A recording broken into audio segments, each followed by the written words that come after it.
사도행전 25장 6절부터 12절 페이지 수로는요 231면입니다. 하나님 말씀을 같이 합독을 해보시겠습니다. 같이 읽습니다. 시작. 베스도가 그들 가운데서 8일 혹은 10일을 지난 후 가이사라로 내려가서 이튿날 재판자리에 앉고 바울을 데려오라 명하니 그가 나오매 예루살렘에서 내려온 유대인들이 둘러서서 여러 가지 중대한 사건으로 고발하되 능히 증거를 대지 못한지라. 바울이 변명하여 이르되 유대인의 율법이나 성전이나 가이사에게나 내가 도무지 죄를 범하지 아니하였노라 하니 베스도가 유대인의 마음을 얻고자 하여 바울더러 묻되 내가 예루살렘에 올라가서 이 사건에 대하여 내 앞에서 신문을 받으려느냐. 바울이 이르되 내가 가이사의 재판자리 앞에 섰으니 마땅히 거기서 신문을 받을 것이라. 당신도 잘 아시는 바와 같이 내가 유대인들에게 불의를 행한 일이 없나이다. 만일 내가 불의를 행하여 무슨 죽을 죄를 지었으면 죽기를 사양하지 아니할 것이나 만일 이 사람들이 나를 고발하는 것이 다 사실이 아니면 아무도 나를 그들에게 내어줄 수 없나이다. 내가 가이사께 상소하노라 한데 베스도가 배석자들과 상의하고 이르되 내가 가이사에게 상소하였으니 가이사에게 갈 것이라 하니라. 아멘. 자, 우리 인사하시죠. 옆에 분들에 오늘 잘 오셨습니다. 은혜 충만하게 받으시고 성령 충만 받으세요. 네, 좋은 일이 일어납니다. 네, 한번 따라하시죠. 자, 네, 한번 따라하시죠. 하나님 안에서 좋은 일이 일어납니다. 할렐루야. 네. 우리는 주일 낮 예배 시간에 계속해서 사도행전을 통해서 은혜를 받습니다. 바울은 이제 새로 부임한 베스도 총독에 의해서 다시 한번 재판을 받습니다. 6절에 보니까 베스도가 그들 가운데서 8일 혹은 10일을 지난 후에 가이사라로 내려가서 이튿날 재판 자리에 앉고 바울을 데려다가 명했다 그렇게 말합니다. 그러니까 바울은 사실은 그 전임 총독인 베스도 벨릭스라고 하는 그 전임 총독에 의해서 벨릭스라고 하는 전임 총독에서 이미 재판을 다 받았어요. 그래서 사실은 무죄가 증명이 됐는데 여러 가지 그 상황상 어떻게 미결수로 남아 있었다 그렇게 지난 주일날 좀 말씀을 드렸죠. 죄가 없다고 하는 게 이미 다 감정적으로 결론이 났어요. 다 결론이 났는데 풀어주지를 않은 거죠. 풀어주지라는 거예요. 그래서 다시 베스도 총독이 다시 와서 재판을 다시 시작을 하는 겁니다. 그러니까 바울 입장에서 보면 참 얼마나 억울하겠어요. 이미 다 재판이 끝나고 자기는 크게 뭐 잘못한 것도 없는데 계속해서 또 재판을 받아야 하는 바울의 입장에서 보면은 참 답답하기도 할 수 있겠죠. 유대 지도자들이 여러 가지로 바울을 고소를 합니다. 자, 7절에 있는 말씀을 보세요. 자, 7절. 그가 나오매 예루살렘에서 내려온 유대인들이 둘러서서 여러 가지 중대한 사건으로 고발하되 뭐 이것저것 고발하는 내용이 굉장히 많아요. 바울이 이것도 잘못됐습니다. 이것도 잘못됐습니다. 이것도 잘못됐습니다 하면서 고발을 하는 내용이 많은데 문제는 뭔가 하면 증거를 대지 못했다 그렇게 말해요. 증거를 대지 못해. 결정적인 어떤 증거가 없는 거예요. 바울이 감옥에 들어갈 만한 재판을 받아서 죄인으로서 선고를 받을 만한 결정적인 증거를 유대인들이 되지를 못하는 거예요. 그러니까 다시 말하면 어거지 재판을 계속 끌고 있는 거죠. 사람이 이렇게 억울한 일 당할 때 얼마나 참 답답하겠습니까? 그런데 바울은 그 8절에 있는 말씀 보세요.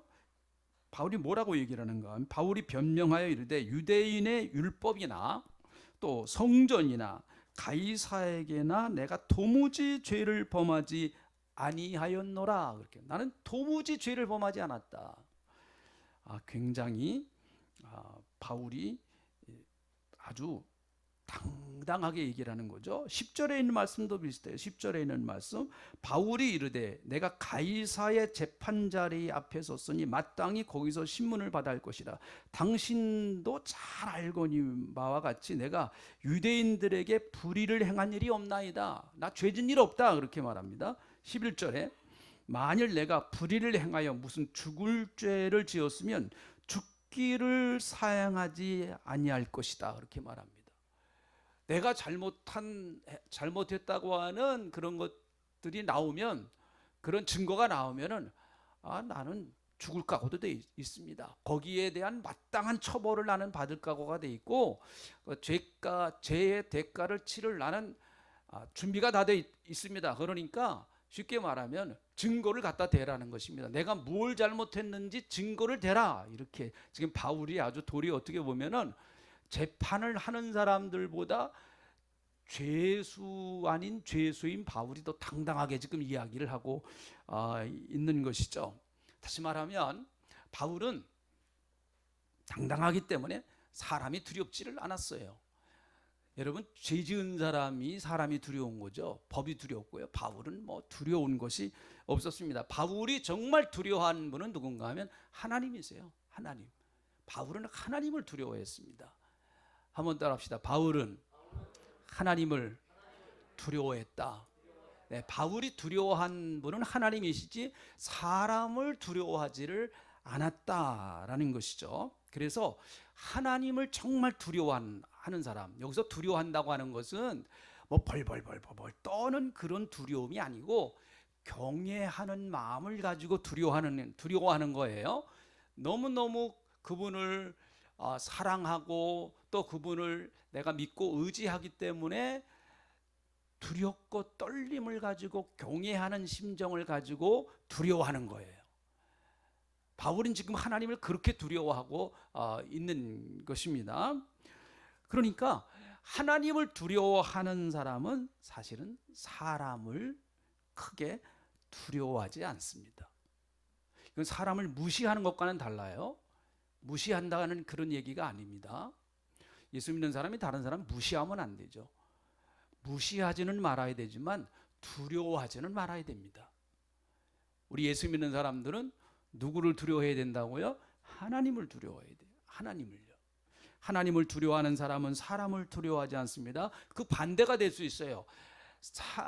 하나님에 대해서는 여러분, 하나님을 귀중하게 소중하게 생각하지 못하고 하나님을 그렇게 경외하지 못하는 사람들은 도리어 사람을 두려워합니다. 반대가 될 수도 있단 말이죠. 사람 앞에서 벌벌 떨고 그렇게 될 수밖에 없습니다. 여러분, 다윗이 골리앗 앞에 섰을 때, 골리앗이라고 하는 이 장군 여러분 잘 알잖아요. 블레셋 나라의 장군, 키가 한 2m 정도, 약 한 2m 정도 됐어요. 무기도 얼마나 강한지, 2m 정도의 2m 한 80, 한 3m 거의 다 돼요. 그리고 그 사람이 창을 딱 들고 있으면은요, 그 앞에서 누가 감히 나서서 싸우겠다고 합니까? 다 두려워가지고 벌벌 떨면서 지금 다 숨어 있어요. 이 골리앗이 말이죠, 누구든지 나하고 상대할 사람이 있으면 나와라 하면서 그렇게 이스라엘 군인들에게 큰 소리를 치는데 누구 하나 나가지는 못하는 거죠. 그런데 그때 다윗이 나가요.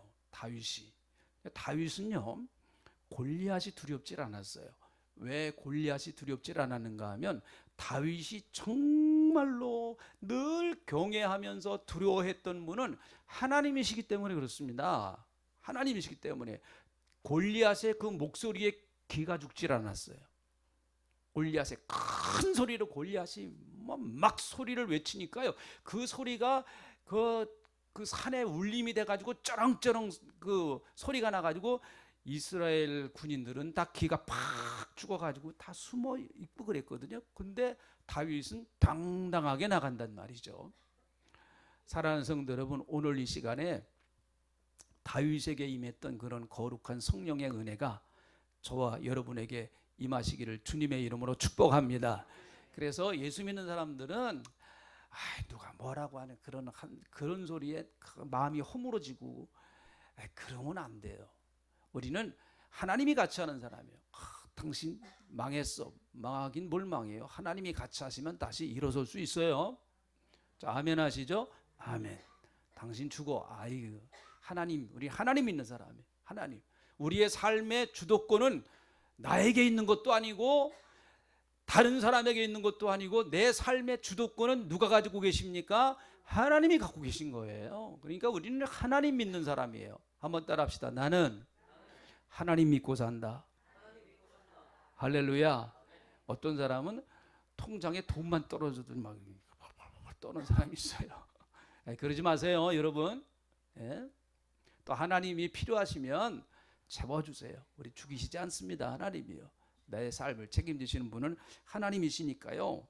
그래서 갈라디아서 1장 10절에 있는 말씀을 보면 바울이 이런 이야기를 합니다. 우리가 정말 이 말씀 기억해야 될 말씀이라고 봅니다. 갈라디아서 1장 10절 앞에 있는 말씀 같이 한번 읽어볼까요? 시작.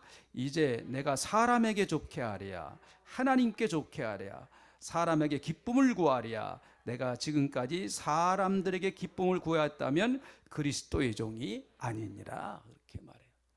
내가 그저 사람 비유 맞추려고 어떻게든지 사람 비유 맞춰야 내가 성공한다. 이 사람한테 잘 보여야 내가 성공한다. 그런 중심으로 내가 만약에 살았다고 하면 나는 하나님의 종이 아니다. 바울이 그렇게 말해요. 다시 말하면 나는 하나님의 자녀가 아니다. 똑같은 적용이 되는 거예요. 여러분, 나를 성공시키시는 분은 사람이 아니라 누구예요?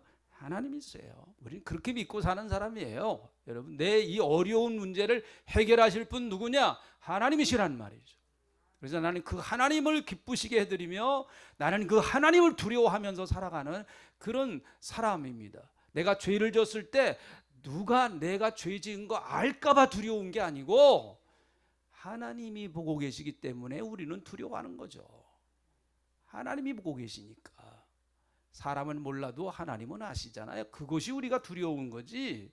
물론 사람 앞에 알려지면 창피한 것도 있고 그렇지만 우리는 근본적으로 하나님을 두려워하는 그런 사람인 것이죠. 자, 여러분, 베스도는요 유대인들의 마음을 얻고자 해서 바울을 예루살렘에 가서 재판을 받자고 제의합니다. 자, 9절에 있는 말씀 보세요. 9절. 베스도는 새로 부임한 총독입니다. 로마에서 새로 이제 파견한 총독이에요. 이스라엘 나라를 다스리라고 실제적으로 이제 이스라엘 나라의 전권을 가지고 있는 사람이에요. 이 사람이요. 그런데 9절에 있는 말씀 보니까 베스도가 재판을 하고 나서 증거를 찾지 못하니까 이 바울에게 이렇게 얘기를 합니다. 베스도가 유대인의 마음을 얻고자 하여 바울더러 묻되 내가 예루살렘에 올라가서 이 사건에 대하여 내 앞에서 신문을 받으려느냐 그렇게 말해요. 사실 이 요구는요 베스도 스스로가 생각해낸 게 아니고 이것은 그 당시에 유대의 종교 지도자들이 베스도에게 요구를 한 거예요. 베스도 총독이요. 지금 바울은 저 가이사라에 있거든요. 가이사라에 로마 총독부가 있습니다. 옛날에 일본 총독부가 여러분 그 중앙청에 있었던 것처럼 그 건물 허물어졌죠. 일본 총독부 중앙청 허물어졌잖아요. 그 당시에 로마 총독의 본관 사는 그 집무실이 어디 있었는가 하면 가이사라에 있었습니다. 가이사라에. 지금 바울이 거기에 잡혀 있는 거예요. 근데 유대인 종교 지도자들이 바울을 예루살렘으로 다시 데려와 달라고 말합니다. 근데 지난번에 말씀드렸던 것처럼 데려오는 도중에 뭘 하려고 그랬어요? 죽여버리려고 그랬거든요. 그러니까 베스도도 그거를 알고 있습니다. 이 사람이요. 근데 왜 이런 제의를 했는가 하면 여기 보니까 유대인의 마음을 얻고자 했다. 그렇게 유대인들의 마음을 자기가 얻고자 했기 때문에. 그런데 이런 요구는요. 자, 24장 27절에 있는 말씀을 보세요. 27절. 그 베스도 총독 전에 그 벨릭스 총독이 이제 그 재판을 할 때였습니다. 그런데 안 풀어줘요. 바울을 풀어주지를 않습니다. 풀어주지 않는 이유가 뭔가 하면 27절에 있는 말, 24장 27절. 이태가 지난 후에 보르기오 베스토가 벨릭스의 소임을 받았으니 벨릭스가 유대인의 마음을 얻고자 하여 바울을 구류해 두었다. 그렇게 2년 동안 바울을 풀어주질 않습니다. 죄가 있어서 로마 감옥에, 죄가 있어서 가이사라 감옥에다 가둔 게 아니고 바울을 풀어주면은 유대인들이 싫어하니까 유대인들의 마음을 얻고자 해서 그대로 잡아둔 거예요. 구류해 둔 겁니다. 그런데 벨릭스가 이제 소임을 끝내고 다 떠났습니다. 그 다음에 온 사람이 베스도 총독인데 베스도 총독도 똑같아요. 여기 보니 다시 한번 9절에 베스도가 25장 9절 베스도가 유대인의 마음을 얻고자 하여 그렇게 말해요. 유대인의 마음을 얻고자 했다 그렇게 말합니다. 이런 베스도는요 유대 나라의 총독으로 부임하면서 유대인들에게 협조가 필요했던 건 사실입니다. 도움이 필요했죠. 어떻게 보면 정치하는 사람들이 백성들의 마음을 얻고자 하는 것은 나쁜 일이 아니죠. 백성들의 요구를 잘 귀를 기울이고 백성들이 원하는 게 뭔가 하는 걸 정치인들이 늘 관심을 갖는 것은 그건 잘못된 것이 아닙니다. 그래서 사실은 민주주의 국가에서 참 좋은 제도 가운데 하나가 그게 뭐 좀 병폐도 있지만 여론조사가 매주 나오지 않습니까? 그 대통령이 얼마나 복잡해요. 그 여론조사 나오는 거 정말 그거 신경 많이 쓰일 것 같아요. 지금 윤석열 대통령의 지지도가 31%인가 그렇다고 그래요. 31%. 네. 그러니까 대통령 되시는 분들은 긴장을 할 수밖에 없겠죠. 어떻게든 지지도를 좀 끌어올리려고요. 긴장할 수밖에 없겠죠. 그게 뭐 부정적인 요소도 있지만 긍정적인 요소도 있단 말이죠. 그래서 내가 정치를 좀 잘해야 되겠다. 그걸 자극을 받고 내가 국민들의 마음을 헤아려서 바른 정치를 해야 되겠다. 이게 얼마나 좋은 거예요. 그쪽으로만 나가면 참 좋죠. 그것이요. 여론조사라고 하는 것이 좋죠. 북한에서는 여론조사가 있을까요? 없을까요? 가보셨어요? 어디 확실히 그렇게 없죠. 그렇죠. 북한에서 무슨 여론조사가 있어요? 북한은 독재 국가인데 뭐 무슨 여론조사가 있습니까? 그러나 여러분 잘못된 방법으로 자기 자리를 유지하기 위해서 백성들의 마음을 얻고자 하는 것은 굉장히 무서운 것입니다. 어떻게 보면 지도자는요, 나라를 이끌어가는 지도자는 백성들이 원치 않아도 해야 될 일이 있습니다. 여론조사가 나쁘게 나와도 해야 될 일이 있죠. 나라, 국가의 민족을 위해서, 국가와 또 후손들의 장래를 위해서 현재 국민들이 반대를 해도 해야 될 일은 있다고 봅니다. 그게 지도자의 아픔이고 지도자의 어려움이죠. 그러니까 지도자는 아무나 되는 게 아니에요. 그런 아픔을 다 감수를 해야 그게 지도자죠. 늘 백성들의 마음만 맞춰가지고 정치를 한다 그러면은 잘못하면 나라가 망할 수 있죠. 베스도는요 바울이 죄가 없다고 하는 걸 알았습니다. 그러면서 그는 바울의 무죄를 알았음에도 불구하고 석방하지 않았어요. 재판을 예루살렘에 가서 받고자 하느냐 그렇게 이야기를 합니다. 그것은 백성들의 마음을 얻고자 했다라고 말합니다. 그래서 그런 제안을 하는 거예요. 다시 말하면 결국은 정치 권력과 종교 권력이 결탁해서 바울을 죽이려고 하는 거예요. 여러분 베스도는 로마의 절대적인 정치 권력이죠. 그리고 유대의 지도자들, 종교 지도자들은 종교 권력입니다. 이스라엘 나라의 최고의 종교 권력을 가지고 있는 그런 사람들입니다. 여러분 이 두 세력이 결탁을 해서 바울을 죽이려고 합니다. 왜 그럴까요? 정치 권력과 종교 권력은 서로가 공존하려고 하는 거예요. 베스도는 베스도 입장에서 종교 세력이 필요해요. 종교 세력인 유대 지도자들은 베스도 정치 세력이 필요한 거예요. 그러니까 서로가 서로를 위해서 공존하는 거예요. 지금 서로가 서로를 위해서. 그러니까 좋아서 협조하는 게 아니고 서로의 필요의 이익을 위해서 서로가 협조를 하는 거예요. 지금 참 불행한 일이죠. 정의로 붙지 못한 권력과 부패하고 타락한 종교 권력의 힘을 합치면 무서운 결과를 낳습니다. 정말 무서운 결과를 낳습니다. 여러분 예수님을 죽였던 그 당시의 상황도 똑같습니다. 예수님을 누가 죽였나요? 우리는 믿음으로 고백을 합니다.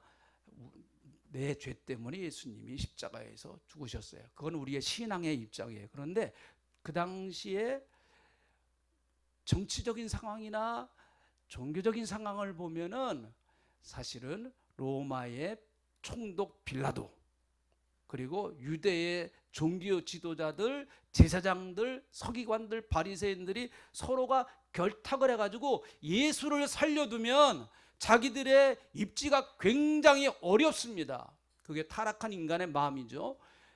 빌라도도 마찬가지예요. 만약 예수를 풀어주면, 빌라도는 예수가 죄가 없다고 하는 걸 알았습니다. 예수님이 죄가 없다고 하는 걸 너무 잘 알았습니다. 그럼에도 불구하고 예수님을 풀어주지 않습니다. 왜 풀어주질 않아요? 자기가 정치를 해야 되니까 괜히 백성들 마음에 좋지 않은 거를 하면은 뭐 반란이나 데모라든지 그런 게 일어날까봐 빌라도는 그게 걱정이 됐어요. 예수 한 사람 죽여도 뭐 자기는 크게 상관이 없는 거예요. 그 당시 종교 지도자들이었던 제사장들이나 마찬가지죠. 예수님은 자꾸 종교 지도자들이 잘못한 것을 지적을 합니다. 이 회칠한 무덤 같은 자들아, 너희가 하나님의 심판을 피할 수 있겠느냐? 이미 하나님의 심판은 시작되었다고 하면서 그들에게 무서운 하나님의 말씀을 전하니까 그들은 괴로운 거예요.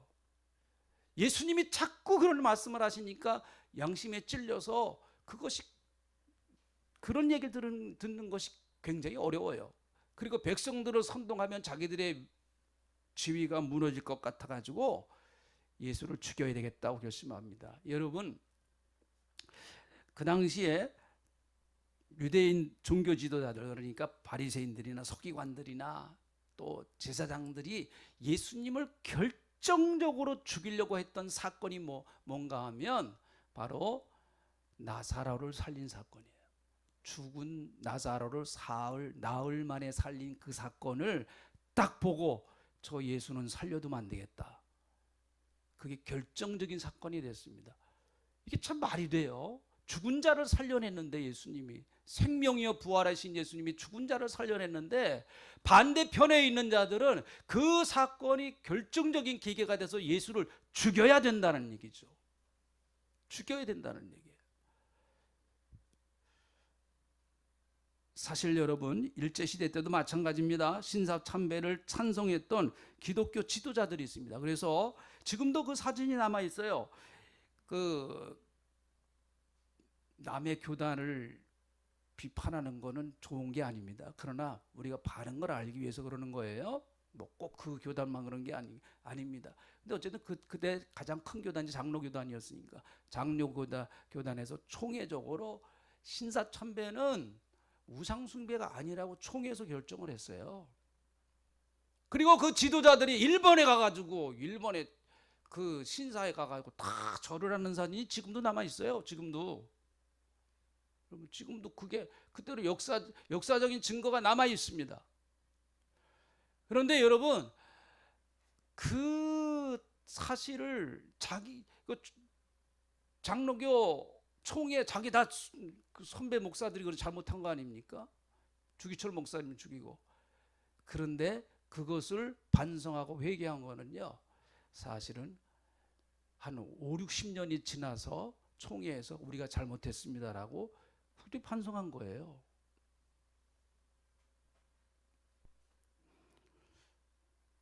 히틀러 정권도 마찬가지죠. 여러분, 히틀러 정권이 그렇게 세계를 침략을 하고 할 때 독일 교회는 침묵했고요. 독일 교회는 도리어 히틀러를 축복했습니다. 이게 교회가 할 일입니까, 여러분? 이게 전쟁을 일으키는 그 무수히 많은 사람들을 죽이는 그 히틀러 정권을 독일 교회는 축복을 했어요. 이게 옛날 얘기가 아닙니다, 여러분. 지금도 마찬가지잖아요. 푸틴이 전쟁을 일으켰는데 러시아 정교회는 축복하잖아요. 푸틴을 나가서 전쟁에 잘 싸워가지고 이기고 돌아오라고. 러시아 정교회도 기독교입니다, 여러분. 기독교예요.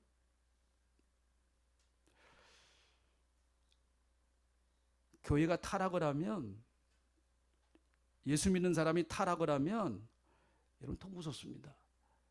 예수를 판 사람은 다른 사람이 아니고 예수님의 제자 중에 한 사람이었어요. 가룟 유다, 예수님은 3년 동안 따라했던 제자였습니다. 제자. 이런 것들을 우리가 정말 진작에 깊이 생각을 해봐야 됩니다. 신앙생활하는 사람들이요. 교회는 세상의 빛과 소금이 되어야 합니다. 소금이 그 맛을 잃어버리면 아무 의미가 없어요. 여러분 가정에 소금이 있습니다. 왜 소금을 가지고 있습니까? 왜 소금을 여러분 주방에다가 가지고 있어요? 소금이 맛을 내기 때문에 그렇습니다. 만약에 맛을 아무리 넣어도 맛이 없는데 그 소금을 여러분 주방에다 갖다 놓을 무슨 이유가 있어요? 다 갖다 버려버리지, 쓰레기통에다가. 마찬가지입니다. 마찬가지예요. 맛 잃은 소금은 사실은 의미가 없고 존재 가치가 없는 것입니다. 마태복음 5장 13절에 이렇게 말씀합니다. 너희는 세상의 소금이니 만일 소금이 그 맛을 잃으면 무엇으로 짜게 하리요? 후에는 아무 쓸데없어 다만 밖에 버려져 사람들에게 밟힐 뿐이니라. 이렇게 말합니다. 참, 저도 참 목사잖아요. 요즘은 참 어디 가서 목사라고 얘기하기가 부끄러울 때가 많아요. 당당하지는 못해요, 사실은요. 왜 그런가 하면 여러분 잘 아시잖아요. 제가 이런 얘기를 강대상에서 얘기를 안 해도 여러분들이 잘 아실 겁니다.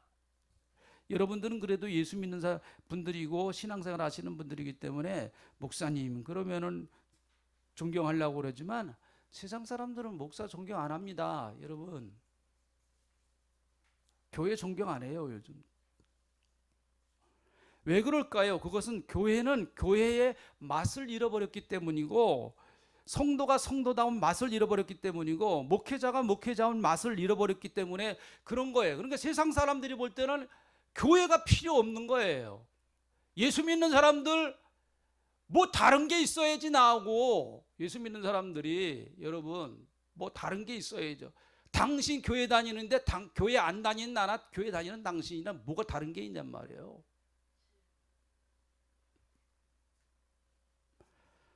교회는 맛을 내야 됩니다. 교회다운 맛을 내야 돼요. 교회가 내야 할 맛은 어떤 맛일까요? 그리스도의 맛을 내야 됩니다. 교회만이 가지고 있는 맛, 세상이 줄 수 없는 그 맛, 그것은 예수님의 십자가의 맛입니다. 자, 아멘 하시죠? 아멘. 우리가 세상에 줘야 할 것은, 여러분 교회가 여러분이 해야 될 일은 구제하는 일도 해야 되고, 또 어려운 사람 돕는 일도 해야 되고, 선한 사업도 해야 되고, 다 해야 됩니다. 그런데 여러분 그것은 믿지 않는 사람들도 얼마든지 할 수 있는 일이에요. 세계에서 돈 가장 많은 사람들 가운데 빌 게이츠 있습니다. 여러분 빌 게이츠 누군지 아시죠? 빌 게이츠가요, 그 사람은 40대에 은퇴를 했어요. 40대. 너무 돈을 많이 벌어가지고 40대에 은퇴를 했습니다. 40대 은퇴하고 좋은 일 많이 해요. 그분이 주로 많이 애쓰는 일이 뭔가 저 아프리카의 에이즈 퇴치하는 일에 앞장서고 있어요. 너무너무 아프리카는 에이즈 환자들이 많으니까 자기가 번 돈을 가지고 엄청나게 투자하면서 아프리카의 그 에이즈 퇴치하는 일에 앞장서고 있습니다. 얼마나 좋은 일이에요. 빌 게이츠 예수 믿는 사람입니까? 아니에요. 크리스천 아니에요. 크리스천 아닙니다, 여러분.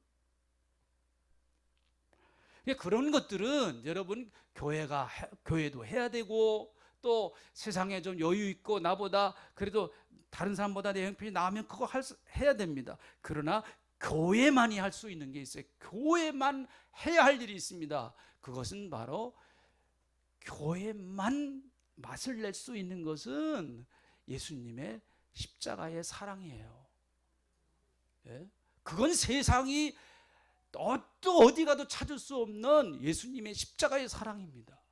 결국은 여러분 세상 사람들이 교회에 원하는 것은 좋은 일 많이 해달라고 하고, 물론 그것도 있어요. 그러나 더 근본적으로 가보면 교회가 예수님의 사랑을 우리에게 보여달라는 거예요. 십자가의 사랑을 보여달라는 겁니다. 십자가의 사랑을 보여달라. 당신 예수 믿는 사람이면 예수님의 십자가의 사랑을 내게 좀 보여달라는 것입니다. 여러분, 사람이 잘못을 지적하고 누군가를 비판하는 것은 그 사람에게 관심이 있다는 얘기입니다.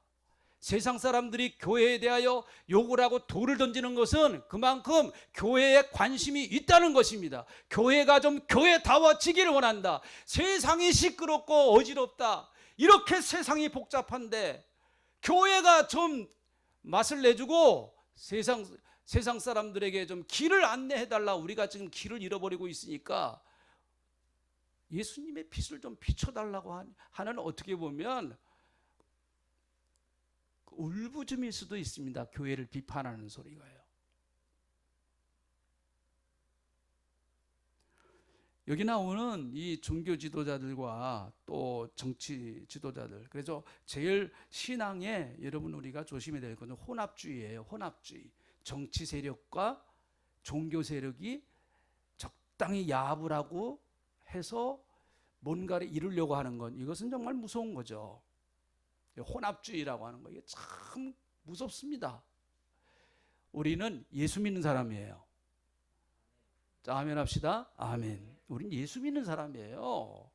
우리는 어떤 세상의 정치 제도를 바꾸려고 하는 사람이 아닙니다. 누구를 어떻게 끌어내리고 바꾸려고 하는 그런 조직이 아닙니다. 우리는 세상에 가서 복음을 전하고 잃어버린 영혼 구원하고 심령 살리고 지옥 갈 영혼 살려내고 상처난 영혼들 구원해내고 지치고 낙심한 영혼들 어떻게든지 다시 살려내서 하나님 백성 만들고 지옥 갈 영혼들 끄집어내서 천국 백성 만드는 것, 그것이 교회가 해야 할 첫 번째 사명이에요. 그래서 교회는 사람을 하나님의 백성으로 만들어서 정말 진짜 예수 믿는 사람으로 만들어서 그 진짜 예수 믿는 진짜 배기들이 세상에 나가서 세상을 밝히고 세상의 어두운 곳을 밝히고 썩어가는 곳에 가서 소금 역할을 하는 그런 사람을 만들어내는 게 교회예요. 그러면 세상은 바뀔 것입니다. 그러면 세상은 변화될 거예요. 예수님이 이 땅에 오셔서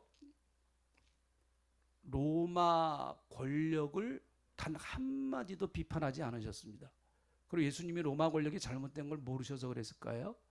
예수님의 관심은, 첫 번째 관심은 그것이 아니었기 때문에 그렇습니다. 예수님이 이 땅에 오신 목적은 로마의 정권을 무너뜨리고 새로운 누군가를 세워서 새 나라를 만들려고 하시는 것이 아니었습니다. 사람은요, 누가 돼도 50보 100보입니다. 바울은 가이사에게 정당한 재판 받을 것을 요구하고 있습니다. 왜 그런가 하면, 자, 여러분 다시 25장 이 말씀 한번 돌아가 보시죠. 11절에 있는 말씀, 11절에 있는 말씀 한번 보면, 만일 내가 불의를 행하여 무슨 죽을 죄를 지었으면 죽기를 사양하지 아니할 것이나 만일 이 사람들이 나를 고발할 것이 다 사실이 아니면 아무도 나를 그들에게 내어줄 수 없나이다. 내가 가이사께 상소하노라. 그렇게 말. 가이사께 여기 가이사는 로마 황제를 말합니다. 나는 로마 황제에게 상소한다. 나는 여기서 재판받기 원치 않는다. 나는 로마 황제 앞에 가서 재판받겠다. 그렇게 지금 바울이 이야기를 하고 있습니다. 이러니 왜 바울이 이런 얘기를 할 수 있었는가 하면, 바울은 로마 시민권자였어요. 여러분, 시민권은 우리가 아는 대로 그 나라 국민으로서 권리를 인정받은 자를, 시민권자라고 하는 것은 그 나라 국민이란 뜻입니다. 그리고 그 나라가 주는 권리를 그리고 그 나라가 주는 특권을 다 누리는 사람들을 말하는 것이죠. 여러분, 저는 대한민국의 시민권자입니다. 여러분도 마찬가지죠. 여러분과 저는 대한민국의 시민권자예요. 시민권자. 우리는 늘 대한민국이라고 하는 땅에서 사니까 대한민국 시민권이 얼마나 우리가 소중한가 하는 것을 우리는 늘 경험하니까 이게 좀 못 느낄 수가 있습니다. 여러분, 시민권의 가치는 그 나라의 국력이 얼마나 세느냐에 따라서 달려 있어요. 그 나라가 국력이 얼마나 강하냐, 그것에 따라서 시민권의 가치는 또 높아집니다. 높아져요. 여러분 우리나라의 여권, 여기도 여권 가지고 계시는 분들이 있으시겠습니다만은 그 여권을 가지고 우리나라 여권을 가지고 갈 수 있는 나라가 195나라입니다. 우리나라 여권을 가지고 갈 수 있는 나라 190개 나라예요. 190개 나라. 그런데 유엔에서 공식적으로 국가라고 인정하는 나라는 195개 나라예요. 물론 지도에는 더 많이 나온다고 그래요. 지도에는 더 많이 나오고 국가가 더 많아. 근데 유엔에서 공식적으로 국가로 인정하는 나라는 195나라라고 합니다. 근데 우리나라 여권을 가지고 갈 수 있는 나라 그건 190개 나라예요. 여러분들이 여러분 여권을 내서 190개 나라 중에서 내가 어디든 가고 싶다면 그런 아무 나라든지 갈 수 있어요. 한 5나라 정도는 안 되나 봐요. 그 중에 하나가 이제 북한이죠. 북한은 못 갑니다. 우리나라 여권 가지고요. 못 갑니다. 이것은 어마어마한 것입니다. 우리 대한민국의 영향력은 여러분 지금 얼마나 큰가 하는 것을 우리가 잘 알잖아요. 그래서 우리나라 국가대표 축구 국가대표 선수들이 지금 16강 갔어요, 못 갔어요? 네, 갔죠. 갔습니다. 뭐 어쨌든 갔어요. 세계에서 16나라 중에 들었단 말이죠. 로마 시민권은 그 당시 최고의 시민권이었습니다. 로마 시민권자에게는 그 당시 많은 특권이 부여졌습니다. 우선 로마 나라가 보호해주는 특권이 있었습니다. 로마의 막강한 군사력이 여러분 시민권을 가지고 있는 사람을 보호해 주는 거예요. 함부로 죽이거나 때리거나 감옥에 가두거나 고문을 하거나 함부로 재판할 수 없습니다. 그리고 재판을 하다가 억울한 일을 당하면 지방에 살다가 재판하는데 억울한 일을 당하면 로마 황제에게 호소할 수 있는 권한이 바로 이 로마 시민권자예요. 아주 굉장한 특권이죠. 십자가 처형당하지 않습니다. 로마 시민권자에게 명예가 있기 때문에 십자가 처형을 당하지를 않습니다. 지방 관청에서 재판을 받다가 재판이 공정치 않다고 생각하면 로마 황제에게 직접 재판을 받겠다고 호소할 수가 있습니다. 그러면 그곳의 관리는 기한 안에 로마 시민권자를 로마에다가 호송을 해야 할 의무가 있습니다. 바울이 지금 그걸 얘기하는 거예요. 나는 여기서 재판받지 않겠다. 나는 로마에 있는 황제 앞에 가서 황제에게 재판받겠다. 지금 그렇게 이야기를 하고 있습니다. 굉장한 특권이죠. 시민권자야. 그런데 여러분 바울이 어떻게 시민권자가 되었느냐? 그것은 바울은 태어나자마자 로마 시민권자가 됐어요. 아마 그의 부모 덕분이라고 봅니다. 그의 부모가 로마 시민권자였기 때문에 여러분 바울은 로마 사람이 아닙니다. 그 아버지도 로마 사람이 아니죠. 그런데 어쨌든 아버지가 로마 시민권자였습니다. 그래서 자식은 그것이 대를 이어받아서 그 시민권자가 되는 거예요.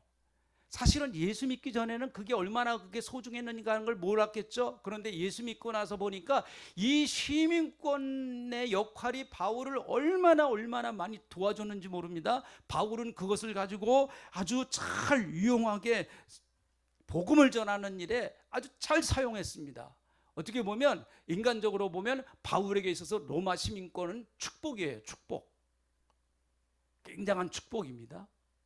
그래서 여러분 사실 예수 믿는 사람들에게 꼭 우리가 기억해야 될 것 가운데 하나는 하나님이 우리에게 주신 축복은 반드시 무엇과 연결이 되어야 되는가 하면 제가 여러분 자주 말씀드려요. 사명과 연결을 시켜야 돼요. 축복을 사명으로 연결시켜야 돼요. 한번 따라 합시다. 축복은 자, 큰 소리로 자, 축복은 뭐라고요? 사명이라는 거예요. 축복은 사명이에요. 축복을 사명으로 연결시키지 않으면 그 사람은 반드시 그 축복받은 것 때문에 타락할 수 있는 가능성이 언제든지 있습니다. 고인물은 언젠가는 썩기 때문에 그렇습니다. 물은 계속해서 그래서 흘려보내야 합니다. 물은 흘려보내야 돼요. 갈릴리 바다가 그렇게 맑고 깨끗합니다. 이스라엘 나라의 갈릴리 바다, 예수님 제자들 중에 많은 사람들이 갈릴리 바다에서 고기 잡았잖아요. 그러다 부르심을 받았는데 이 갈릴리 바다는 원래는 호수예요. 호수. 바다가 아닙니다. 워낙 크니까 그냥 바다라고 표현을 한 거예요. 그런데 이 갈릴리 바다는 그 위쪽에 있는 헬몬산에서부터 헬몬산이 굉장히 그곳에는 눈이 많이 있거든요. 그래서 거기서 흘러내리는 물이 계속 흘러내리고 해서 지천이 만나서 이제 갈릴리 바다 맑은 그 갈릴리 호수를 만들어냅니다. 그래서 갈릴리 호수에는요 고기들이 굉장히 많이 살고 있어요. 근데 그 갈릴리 호수는 또 물을 밑으로 내보냅니다. 그 밑으로 내보내는 물이 흘러가는 것이 요단강이에요. 요단강. 우리가 요단강 그러잖아요. 그게 요단강이에요. 그런데 그 요단강을 흘러서 또 어디로 흘러가는가 하면은 사해로 흘러갑니다. 사해로 흘러가요. 갈릴리 바다는 맑고 깨끗합니다. 지금도 굉장히 맑아요, 물이요. 그런데 사해는 말 그대로 죽음의 바다예요. 죽을 사자입니다. 죽음의 바다예요. 사해는 고기가 한 마리도 살지 못합니다. 생명체가 존재하지 않아요. 사해에는요. 그런데 갈릴리 바다에는 온갖 그 생명체들이 고기들이 굉장히 많이 산단 말이죠. 많은 것들을 우리에게 가르쳐 주는 거예요. 갈릴리 바다는 위로 헬몬산으로부터 물을 받아서 밑으로 흘려보내주는 거예요. 계속해서 흘려보내줍니다. 그러다가 보니까 물이 고여있질 않으니까 계속 흘려보내니까 물이 깨끗해요. 근데 사해는 받아놓고 흘려보내는 데가 없어요. 그냥 가둬놓기만 해요. 물을 가둬놓기만 합니다. 결국은 여러분 사해에서는 단 한 마리 고기도 못 살아요. 굉장히 많은 것들을 우리에게 깨우쳐주는 그 이스라엘 나라의 어떻게 보면 지형을 통해서 깨우쳐주는 것이죠. 교회도 마찬가지고, 그러니까 교회도 우리 교회만 하면은요 하나님이 축복하시지 않습니다. 예? 우리 개인도 마찬가지예요. 그죠? 나만 내 자식만 어떻게 하든지 우리 가정만 잘 되면 된다. 내 자식만 잘 되면 된다. 그건 예수 믿는 사람의 자세가 아닙니다. 하나님이 여러분들에게 남다른 어떤 복을 주셨다고 하면 그 복은 반드시 사명으로 연결이 돼야 돼요. 그래서 바울은 이 시민권을 가지고 로마에 가겠다고 말합니다. 그는 자기의 안전을 위해서 가려고 했던 것이 아니고 어떻게 해든지 자기는 로마에 가서 복음을 전해야 되겠다라고 하는 것이 바울의 간절한 소원이었어요. 황제를, 그 당시에 황제가 네로 황제였는데 네로 황제는 만나지는 못했던 것 같아요. 그러나 어쨌든 고위 관리들을 만나서 그들에게 복음을 전해야 되겠다라고 하는 것이 바울의 간절한 소원이었습니다. 그래서 자기의 시민권을 그렇게 유효적절하게 잘 활용을 한 거예요. 사랑하는 성도 여러분, 여러분에게 주신 하나님이 주신 특별한 은총과 축복이 있어요. 우리는 다 하나님 앞에 특별하게 받은 복이 있는데 그것은 예수 믿는 복이에요. 자, 아멘 합시다. 아멘. 하나님의 자녀의 복이에요. 천국을 보장받았어요. 우리는 천국을 보장받은 사람이에요. 하나님이 늘 우리와 같이 하신대요. 어떤 상황 가운데도 같이 하신대. 이런 놀라운 복을 받았습니다. 왜 이런 복을 우리에게 주셨을까요? 네가 받은 복을 세상 사람들에게 나눠주라는 거예요. 복음을 나눠줘야 됩니다. 할렐루야. 그리고 내가 남보다 여유가 있다고 하면 그 남보다 여유가 있는 것을 가지고 나누고 베풀면서 살라고 하는 그런 말씀입니다. 우리 교회는 뭐 이렇게 사이즈가 큰 교회가 아니니까 뭐 무슨 크게 재정적으로 뭐 누구를 돕는다든지 그런 것들은 아직 하기가 좀 쉽지는 않은 것 같아요. 그러나 그래도 우리 교회는 우리 교회 나름대로 해야 될 일이 있습니다. 해야 될 일이 있어요. 우리 교회는 또 시골 교회들도 이렇게 가서 도와주기도 하고 또 우리 어쨌든 구제하기도 하고 그런 일을 하지 않았습니까? 뭐 내년에도 해야 되겠죠. 내년에도요. 우리 성도님들이 받은 바 은혜를 잘 이렇게 활용해서 하나님 앞에 영광 돌리며 살아가는 복된 생애가 되시기를 주님의 이름으로 축복합니다. 기도하겠습니다. 하나님 고맙습니다. 우리에게 남들이 알지 못하는 복음의 진리를 깨닫게 하시고 구원의 진리를 깨닫게 하시고 예수를 믿게 하시고 천국의 소망을 가지고 살게 하시고 하나님의 나라를 보장받고 살아갈 수 있도록 이런 놀라운 특권과 복을 주신 것 감사합니다. 임마누엘 하나님께서 늘 같이 하신다고 하시는 이 어마어마한 복 주신 것 감사합니다. 주님, 세상이 어지럽고 혼란스럽습니다. 복잡합니다. 그리고 캄캄합니다. 우리 교회가, 우리 사랑하는 성도님들이 가는 곳곳마다 가서 주님의 맛을 드러내는, 예수 믿는 맛을 내는 그런 우리 성도님들이 되게 도와주시고, 내 안에 있는 그리스도의 생명을 나눠주고 내 안에 그리스도의 빛 대신 주님이 계시니 어두운 것을 환하게 비춰내는 그런 주님의 빛을 드러내는 삶을 살아가는 저희들이 다 되게 하나님 은혜를 베풀어 주실 줄로 믿습니다. 저희 교회가 하나님 나누고 베풀 수 있는 그런 교회가 되게 하시고, 우리 성도님들 받은 바 은혜를 나누고 베푸는, 섬기는 일에 주님이 주신 축복을 잘 사용할 수 있도록 하나님 은혜를 베풀어 주시옵소서. 감사합니다. 예수님의 이름으로 감사하며 간절히 기도하옵나이다.